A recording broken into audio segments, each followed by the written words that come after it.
É o 56, é isso? 58. Por que na Sexta-feira Santa a igreja... Por que na Sexta-feira Santa a igreja, de modo particular, pede ao nosso Senhor por toda a classe de pessoas, até pelos pagãos e judeus? Ó, que pergunta interessante. Tem aquelas orações todas, né? Que a gente pede na Sexta-feira Santa. Aí eu sempre lembro que a primeira vez que eu vi essas perguntas, eu estranhei muito. Falei, ué, mas que tipo de coisa é essa, rezando pelos judeus? O que tem a ver? Vamos ver aqui. A igreja, na Sexta-feira Santa, de modo particular, pede a nosso Senhor por toda a classe de pessoas, para mostrar que Jesus Cristo morreu por todos os homens e para implorar em benefício de todos os frutos da sua paixão. Então, é a intenção de rezar pela conversão das pessoas, né? É aquela oração de conversão que está sendo feita pela igreja. Por que na Sexta-feira Santa se adora solenemente a cruz? Na Sexta-feira Santa se adora solenemente a cruz, porque tendo sido Jesus Cristo pregado na cruz e tendo morrido nela, naquele dia, a santificou com o seu sangue. A adoração deve-se só a Deus, por que então se adora a cruz? Melhor, a adoração deve-se só a Deus, por que então se adora a cruz? Só a Deus se deve a adoração, e por isso, quando se adora a cruz, a nossa adoração é feita a Jesus Cristo, que nela morreu. Então, fala adoração à cruz, mas por causa de Jesus, né? E Jesus, você sabe, nós temos aí a Santíssima Trindade, são 3 pessoas, mas um só Deus. Um só Deus e 3 pessoas. Deus Pai, Deus Filho, Deus Espírito Santo. Então, nosso Deus, que a gente chama mais assim popularmente de Deus, depois Jesus e depois o Espírito Santo. Jesus Cristo e o Espírito Santo. Certo? Mas são 3 pessoas? São, mas é um só Deus. Tem que entender que todos são Deus, né? Para a gente poder entender aqui os mistérios da fé. Você não entendeu? Aceite, é assim que é, certo?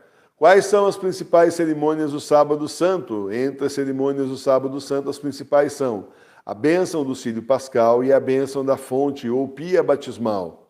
O que significa o círio pascal? O círio pascal significa o esplendor e a glória que Jesus Cristo ressuscitado trouxe ao mundo. Por que se benze no Sábado Santo a fonte batismal?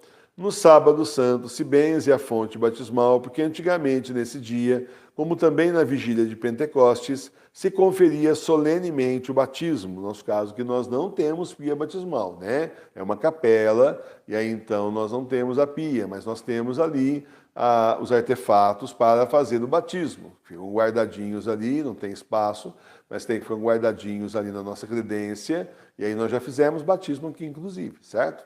Muito bom. Então, só para explicar para vocês, você não achar que você tem que sair comprando uma pia batismal, porque o preço é pela hora da morte também, né? Então, isso aí são as coisas. É só aquelas coisas que vão de acordo com o tempo, a igreja vai adotando, né? Tudo mais. Mas que a gente sabe, por exemplo, no tempo dos apóstolos não era desse jeito. Foi depois, com o tempo, foi se aperfeiçoando, se modificando, como queira aí, né?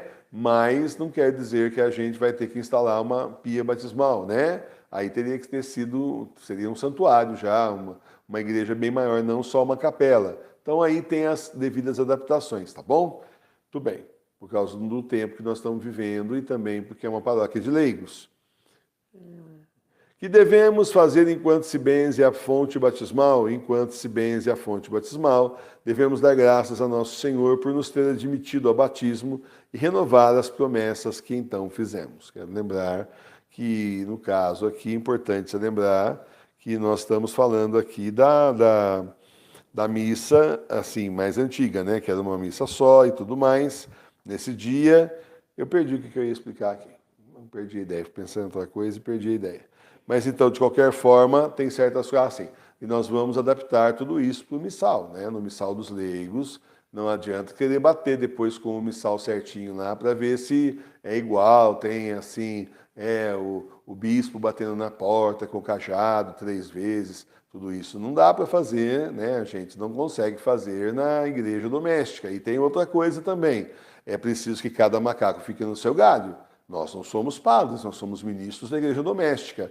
Então, aquelas práticas que são essencialmente rituais, que são essencialmente reservados aos padres, ao clero, né? A gente não vai atravessar o sinal e simplesmente querer tomar aí aquilo que não está sendo dado a nós. Então, Por isso eu peço sempre ao Senhor, ao Espírito Santo, que ilumine, para que seja feita a vontade dele, porque o dono da igreja é ele, o sumo sacerdote é ele mesmo, portanto, ele unge quem ele quiser e faz o que ele quiser. Mas a gente não faz o que a gente quiser, a gente faz o que ele quer.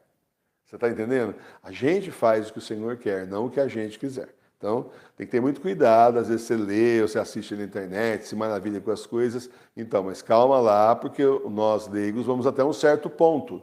E depois dali a gente não passa, por respeito à igreja e por respeito ao nosso Senhor Jesus Cristo. Também o padre, se tivéssemos padres válidos, também vai até um certo ponto, dali também não passa, porque daí entra na esfera do bispo. Depois o bispo também vai até um certo ponto, dali não passa, porque daí tem o Papa, né? Ou teria, né? Até o Bento XVI. Então, só para você entender que existem esferas, competências, e a gente não pode atravessar o sinal aí, entrar na contramão e resolver, sabe? De repente, você nunca vai ver o professor Emílio ordenando ninguém aí, nem se ordenando padre, montando seminário, nem ordenando ninguém. Nós somos ministros leigos da igreja, nós somos ministros da igreja doméstica. Assim quis o Senhor.